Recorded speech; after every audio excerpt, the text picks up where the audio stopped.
MRI highlights the soft tissue component, and you will understand the relation of the tumor with the internal carotid artery, cavernous sinus, pituitary gland, and also it is best for to know the recurrence and residual tissue.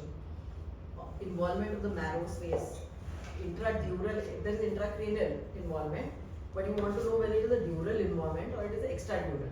Even then, MRI is useful. And for differential diagnosis, if these large tumors, you need to sometimes that causes bony erosion, and you cannot differentiate whether it's malignant or benign. So in those cases also MRI is very helpful. So what are the features on MRI?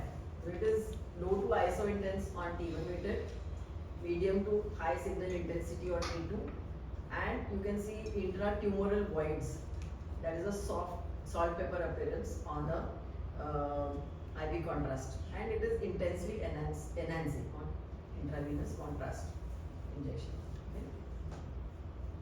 Now this diffusion weighted images are very important to differentiate between a malignant and a benign tumor. Okay, so in this ADC, any benign tumor gives a very high signal intensity.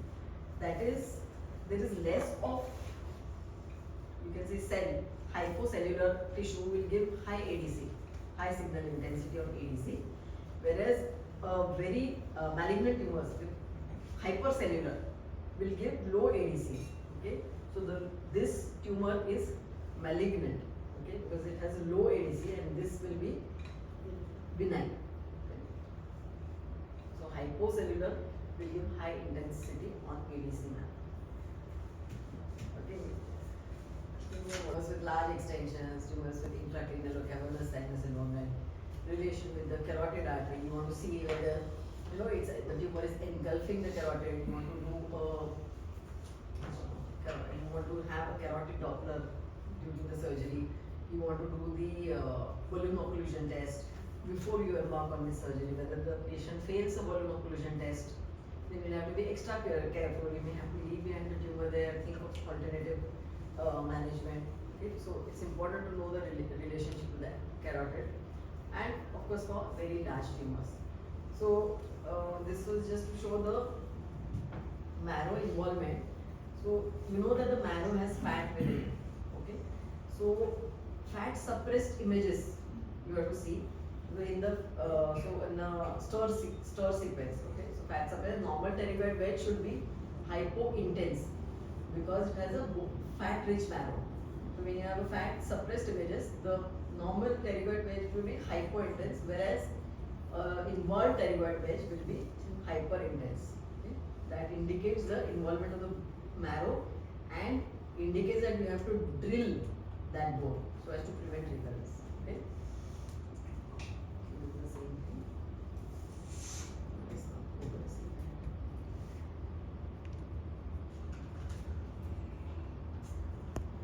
Is required when you want to embolize the tumor.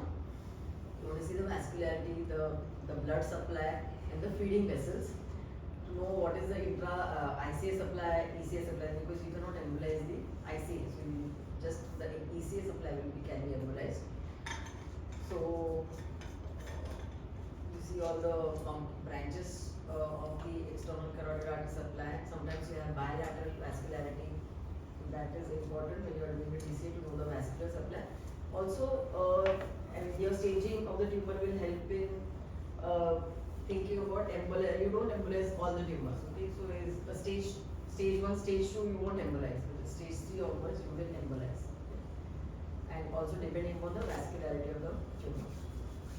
Neuronavigation, if available, that is the best thing. It will give you all the landmarks. You will see the its relation to the vital structures, and it enhances your safety of the tumor level. Having said that, your anatomy has to be strong enough, because it's not that only the neuronavigation you should rely on. It has to be the internal anatomy that is there in your brain which will rely on. You can do a scan to see. Sometimes if you feel that there might be a residual disease or the patient is not available for immediate follow-up, then you want to do a CT scan immediately few days after the fact removal to see if there is any residual disease. And a post-operative contrast and CT scan is done after 3 years and a year.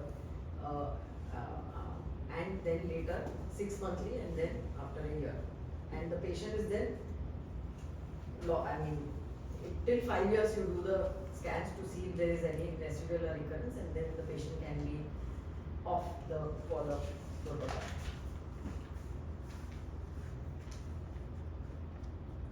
To do a repeat scan, you don't rely on the same scan that you had for the first surgery. You have to repeat the scan, if required an MRI whenever there is an intracranial involvement. So the take-home message, be important.